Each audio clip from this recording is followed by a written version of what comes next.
Roy Campbell es un escritor de origen sudafricano cuya vida, cuya obra literaria está muy significada con España, con nuestro país, aparte de otras nacionalidades o otros países en los que él estuvo, como por ejemplo Francia, como por ejemplo Portugal o Inglaterra, ¿no? Entonces la génesis o el origen de este libro es una tesis doctoral defendida hace 5 años, en 2015, en la Universidad CEU San Pablo, y trata simplemente, es una reivindicación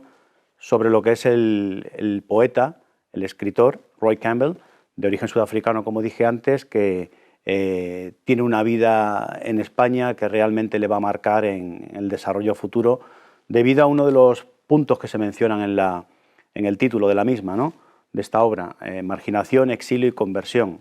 Evidentemente lo que resalto en el libro, o lo que realmente se quería enfatizar en la tesis doctoral, es ese propósito de conversión suya y de su propia familia, hasta abrazar la fe católica y convertirse en escritor converso. Roy Campbell es un poeta nacido en Durban, en Sudáfrica, y tiene mucha relación con lo que es la naturaleza, lo que es el mundo rural, teniendo en cuenta que sus antepasados son fundadores de lo que era el periodo colonial, en el periodo colonial de Sudáfrica y las principales ciudades que allí se instauraron. En concreto, Roy Campbell, por su conexión con la familia y sus relaciones, las que tenía su padre, que era médico, con el mundo tribal, con los zulús, pues tuvo la posibilidad de desarrollar una cierta empatía, un gran conocimiento de aquellas zonas, del mundo salvaje, de esa naturaleza, del sol, de todos los elementos más significativos del paisaje sudafricano. Las relaciones fueron, a lo largo de su infancia y adolescencia, atenuadas con el hecho de conocer a Catherine Ngadi, que fue su niñera, de origen zulú también, una niña que se encargaba simplemente de la custodia, de la protección del propio Roy Campbell, y de esta manera pues ese nexo, ese vínculo se hizo mucho más fuerte, hasta el punto de que en la familia, los Campbell, pues había una gran relación, un gran afecto hacia la tribu de los zulúes y a los originarios, a las personas allí nacidas antes de la llegada de los colonos, no solamente británicos, sino también alemanes u holandeses, cuando hablamos, por ejemplo, de los africanes, ¿no?, hasta el punto de que vivieron los antepasados de Roy Campbell la guerra de los Boers, o de los Boeres también llamada. Roy Campbell pues sigue con esa tradición a lo que es la cultura sudafricana, la cultura nativa, la respeta, y de hecho pues es una cosa que mantiene a lo largo de sus años, independientemente de situaciones u ocasiones en las que le hemos visto vilipendiado por sus detractores y enemigos, ¿no?, acusándole, por ejemplo, de racista cuando no conocen el pasado de Roy Campbell, ¿no? El etiquetar o simplemente una mancha, una etiqueta fácil sobre una persona, pues resulta sencillo, y más teniendo en cuenta cuando el desconocimiento es lo que impera, ¿no?, o no se busca en el fondo de su vida, ¿no? Entonces es una muy buena relación, hasta el punto de que el día del fallecimiento del doctor Campbell, el padre de Roy, pues los zulúes hicieron un gran gesto, tuvieron un gran gesto hacia su persona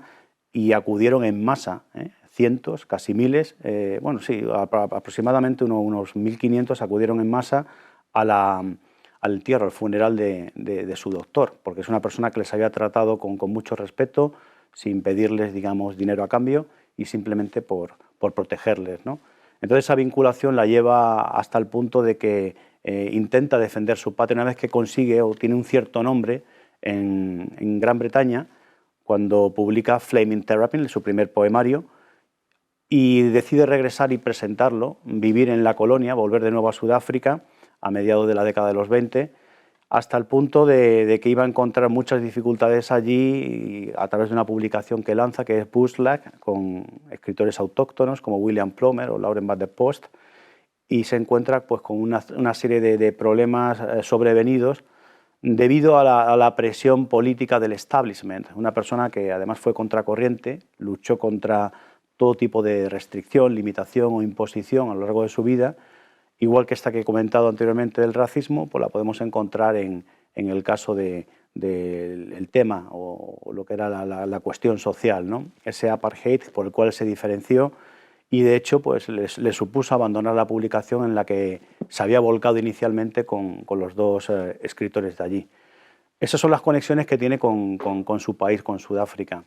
Hemos de reconocer también que es quizá el poeta o uno de los escritores en general más conocido del país sudafricano y por lo tanto bien que merece o ha tenido sus respetos, sus distinciones allí al ser nombrado doctor honoris causa por la Universidad de KwaZulu-Natal, por ejemplo, ¿no? Roy Campbell llega a Inglaterra tras la Primera Guerra Mundial con el propósito de estudiar en la universidad. Como cualquier padre, el doctor Campbell quería que su hijo tuviese estudios universitarios. Allí, debido a las influencias que tiene, principalmente de Walton y de Ebb, de dos personas que, como él, no consiguieron acceder a la universidad al no aprobar un examen que era básico en el conocimiento de las lenguas clásicas, pues no tuvo la fortuna de emprender esa carrera universitaria. Pero sí que conoció el mundillo de Oxford, ¿no? Y a partir de aquí tuvo muy buenos contactos, ¿no? Hasta el punto de que al inicio de la década de los 20 él vivía en los alrededores de Oxford, vivía también en Londres, conoció lo que era el mundo bohemio de Londres, conoció a su futura mujer, a Mary Gammon, y a partir de aquí pues toda esa vida se desarrolló en esa bohemia constante en la que vivió, que le permitió alcanzar o visitar países con solamente escasos 19, 20 años, países, como decía, como Francia o como Alemania. Reúne muchas experiencias, como por ejemplo conocer a la poesía de Baudelaire, de Rimbaud, de Verlaine, y ese influjo modernista lo va a trasladar al primer poemario, a The Flaming Terrapin. Y esa poesía es la que irrumpe con fuerza, con músculo, con una inusitada, digamos, presencia en lo que un escritor novel, un escritor nuevo, aparecía en el ámbito de las letras británicas, ¿no? Hasta el punto de llamar la atención de alguien de cierto renombre, sobre todo tras la publicación de La Tierra Baldía, como era T.S. Eliot, ¿no? Que fue como una especie de mentor y junto con Edith Sitwell, por ejemplo, pues propusieron que Roy Campbell fuese un hombre ilustrado, un hombre dentro de las corrientes literarias de la época. Lo que ocurre es que chocó con el establishment que marcaba la corriente o el círculo de Bloomsbury, el que dirigía Virginia Woolf,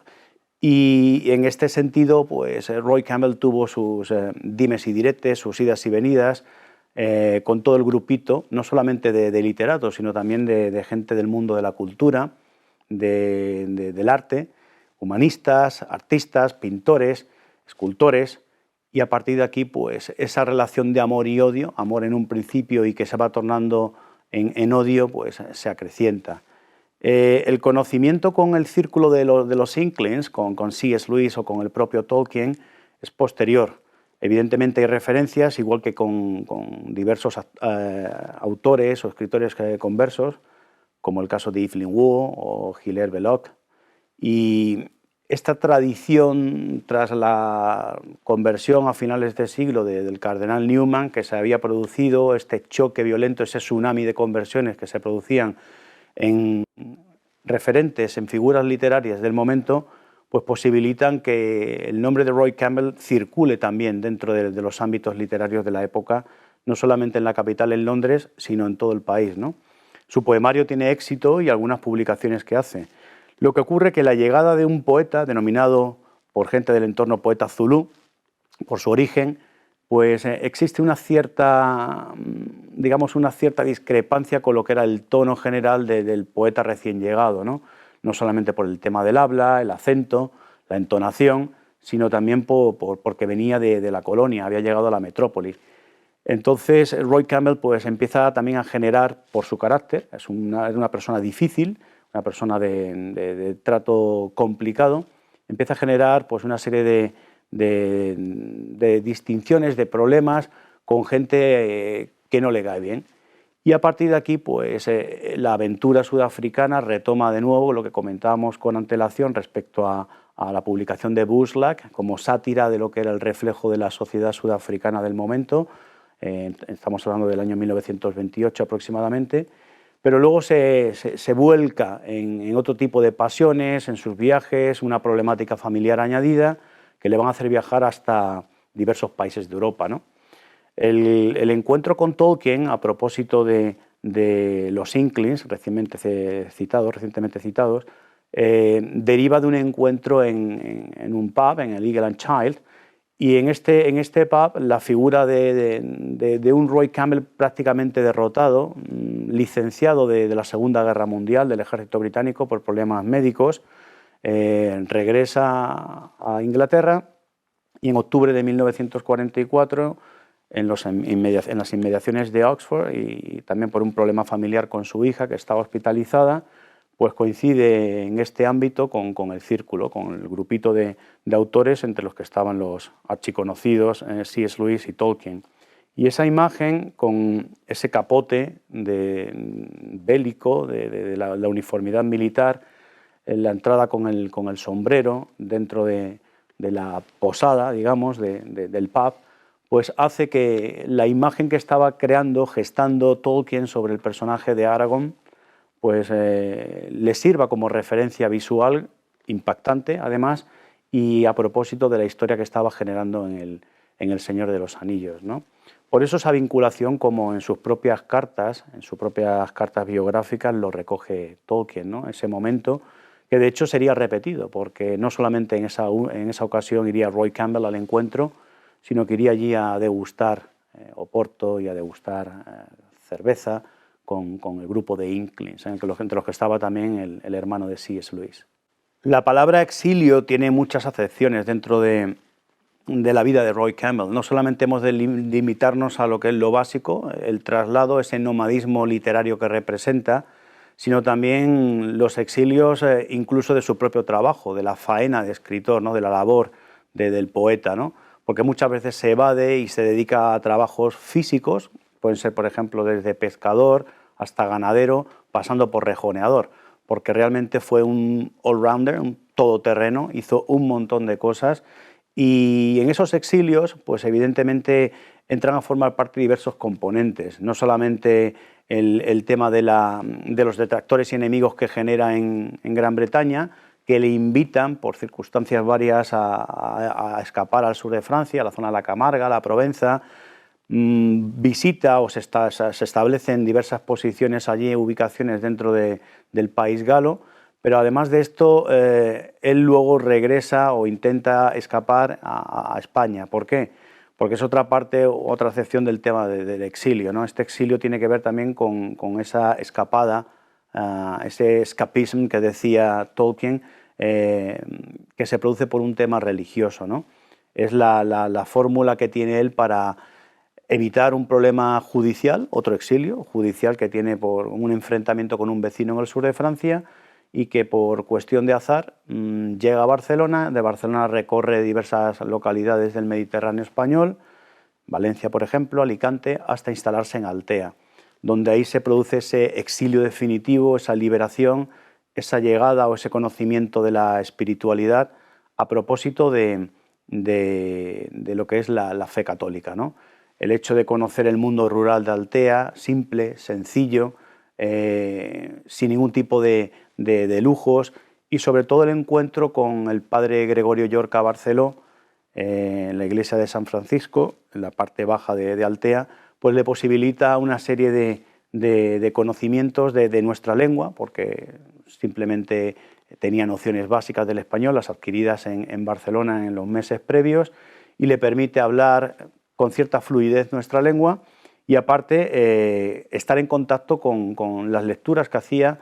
evidentemente en el mismo idioma, en español, el propio sacerdote, con el que intercambia algunos libros, ¿no? Pues hablan del Quijote, hablan de filosofía, hablan de mística, entonces empieza a generar un soporte para ese exilio definitivo que tiene que ver con dos partes, la religiosa de Altea y la religiosa y al mismo tiempo embaucadora que viene con posterioridad, que es la de Toledo. Podemos hablar de Roy Campbell como un escritor que efectivamente se convierte al catolicismo en junio de 1935 en la ciudad alicantina de Altea. Pero hay un paso previo, hay una gestación, y esto viene derivado del conocimiento de los mismos ambientes o muy parecidos de ese entorno rural, de esas reminiscencias que tenía de su pasado en Sudáfrica, pero aparte de eso del entorno rural que había vivido en la Provenza principalmente, ¿no? La Provenza le posibilita encontrar o contactar con lo que es la religión mitraica, del dios Mitra, de los romanos, y la vinculación con el sol, todo el tema de la ritualidad, ¿no? Y es un paso previo, el conocimiento de estos rituales, el conocimiento, la llegada o el descubrimiento de una serie de santuarios, el interés por la religión mitraica,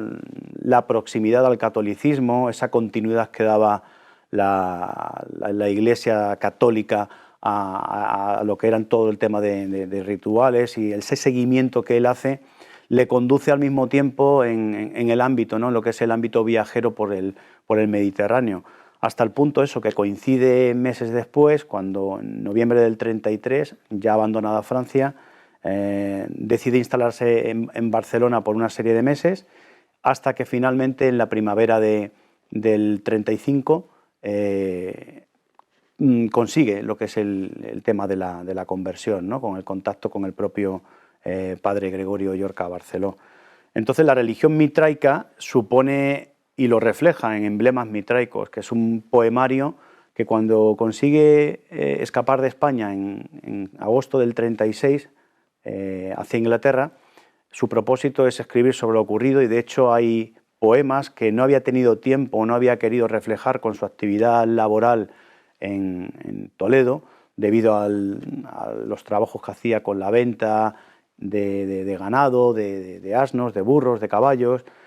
todo este tipo de ferias que visitaba, pues ahí se diluye un poco su inspiración poética, ¿no? Entonces, cuando consigue escapar, como decía, en agosto del 36, poner a su familia a salvo en el sur de Inglaterra, es cuando él empieza a gestionar la poesía, las imágenes, las ideas que había estado, digamos, creando desde la experiencia francesa y todo su paso por el Mediterráneo. Evidentemente empieza en la asociación de ideas de lo que es Mitra, lo que es el tema de esa ritualidad, y lo concluye con poemas, con una serie de sonetos dedicados a la ciudad de Toledo, porque no solamente Toledo fue importante en su vida, sino, como hemos estado comentando, Altea, por el tema principal, el momento de su conversión de junio del 35. Entonces toda esa vinculación le lleva a conocer a lo que es el tema del catolicismo, primero derivado del tema de Mitra, luego lo que es el mundo rural, la sencillez y lo que son las tradiciones y costumbres de nuestra España, la España rural, que él vive en primera persona en la época de Altea, y que luego va a ver refrendada toda esa situación por las vivencias, experiencias, el anecdotario del mundo toledano, con los encuentros principalmente con los hermanos carmelitas del convento de los carmelitas en la propia ciudad imperial. Roy Campbell llega a Toledo y contacta con el convento carmelita, donde va a hacer muy buenas migas con el padre Evaristo, que era una persona afable, una persona que tenía también muy buenos conocimientos y que era, digamos, el referente dentro de la comunidad de carmelita, junto con el padre Eusebio, de las grandes mentes carmelitanas del momento, ¿no?, de los carmelitas descalzos, como por ejemplo el padre Crisógono. Entonces, en este devenir de su vida, en el que acude a misa con su familia, Mary Garman, de hecho, se hace carmelita terciaria, tiene una gran vinculación con el convento una vez que se establecen definitivamente en la calle Airosas número 13, y definitivamente deciden que la ciudad de Toledo es la ciudad sagrada de su mente, de su pensamiento, por lo que la vinculación con el Carmelo es evidente, ¿no? Aparte está el tema de San Juan de la Cruz, ese compromiso que él adquiere el día 31 de julio, cuando son asesinados los últimos hermanos carmelitas, y acto seguido bajan los milicianos a buscarle a su casa, a la calle Airosas, porque saben que él ha estado ocultando a una serie de hermanos y ha tenido mucha relación con ellos, ¿no? Allí, con absoluta frialdad y en presencia de toda su familia, hay un baúl que le había depositado semanas antes el padre Evaristo y otros hermanos de madrugada, con nocturnidad, para protegerse de los nuevos amos, los nuevos gestores de la ciudad, de ese terror rojo que invadía las calles de Toledo, y decide que es el momento de ponerse a rezar, que sus plegarias sean escuchadas por el propio santo, por San Juan de la Cruz, para que él se adquiera el compromiso de manera individual y personal de traducir su poesía. Esa poesía pues la traduciría, conseguiría el premio Foyle Prize en el año 1951 y Paradojas del Destino sería entregado por uno de sus principales detractores, Stephen Spender, en 1952, como la mejor obra de poesía traducida al inglés de otra lengua, ¿no? La vinculación con el Carmelo, la llamada del Carmelo es evidente, igual que es el compromiso con la fe católica. Incluso en su destierro, en otro exilio más, ese de Winstead, el Winstead bolchevique, como lo llamaba él, porque está rodeado de personas que no eran de su ideario político ni de su creencia religiosa, familiares de Mary Gammon, en el sur de Inglaterra, pues allí siguió defendiendo sus valores, su espiritualidad y rezando porque la guerra en España terminase y poder volver a la ciudad sagrada de su pensamiento, a Toledo. Roy Campbell, dentro de lo que es el apartado de la Guerra Civil Española, ese triste episodio, no es un combatiente. Hay una leyenda, una de estas leyendas que se generan y han sido propagadas no solamente por los medios, sino por su propia familia, pero jamás combatió. Consiguió llegar a España con un salvoconducto del periódico The Tablet y ese sí que estuvo en varios frentes, pero no llegó a combatir. Él vivió de cerca los primeros días del asedio al Alcázar y luego la recuperación una vez que él regresa a España en el 39 porque vuelve a sus orígenes, a la referencia católica del convento carmelita semidestruido, vuelve a Toledo, como decía, para empezar una nueva vida hasta que otras circunstancias, la Segunda Guerra Mundial, le impiden dar continuidad al proyecto toledano que tenía con toda su familia. Este libro, Marginación, Exilio y Conversión, este libro sobre Roy Campbell, que edita SN Editores, es una primera parte, la que cubre el origen, ¿no? Lo que es la tesis doctoral que defendí en 2015 y abarca hasta la escapada de Toledo, hasta lo que es el tema de la conversión, lo que es el exilio y la marginación, los tres sustantivos que aparecen en el título. La vida de Roy Campbell da para mucho más, porque es una vida llena de aventuras, de anécdotas, de avatares, y realmente habrá una segunda parte que tenga que ver con sus dos últimas décadas, ¿no? Una vida en la que se ve frustrada al final por un trágico accidente, en lo que acabará la segunda parte, pero que daremos continuidad a propósito de este primer libro, esta primera parte autobiográfica, que se hace de una perspectiva española, siguiendo referencias como han sido las de la original, la primigenia, que es la de Peter Alexander, o la siguiente, la de España salvó mi alma, que se tradujo al castellano, de Joseph Pearce. Entonces, el propósito es dar continuidad a esa marginación, a esos exilios múltiples que tuvo y al proyecto de conversión católica. A partir de aquí, la vida de Roy Campbell, porque es una persona que vive in situ la Primera Guerra Mundial e intentar alistarse con solo 15 años, está cercano, está en los frentes de una u otra manera, según leyendas o no, de la Guerra Civil Española, y luego se alista en la Segunda Guerra Mundial con el ejército británico. Es un personaje que para sus escasos 55 años que por desgracia vivió debido a ese trágico accidente, pues estuvo, como se suele decir, en todos los fregados. Estuvo en todas las partes donde hubo lío, donde hubo jaleo, quizá por ese carácter indómito que tenía, indomable, y quizá por las características de su persona, por esa naturaleza salvaje que denotaba ese espíritu aguerrido, luchador, combativo, pero siempre gran amigo de sus amigos. A pesar de los múltiples detractores y enemigos que gestó en su vida, Roy Campbell tuvo una política que fue la de querer y cuidar a sus amigos, eso es evidente. Y es lo que hemos de recalcar sobre un personaje al que se le ha tachado de racista, de homófobo, de antisemita, de misógino, de un montón de cosas, un montón de calificativos que, conociendo al personaje, su figura humana y literaria, distan mucho de lo que en realidad fue.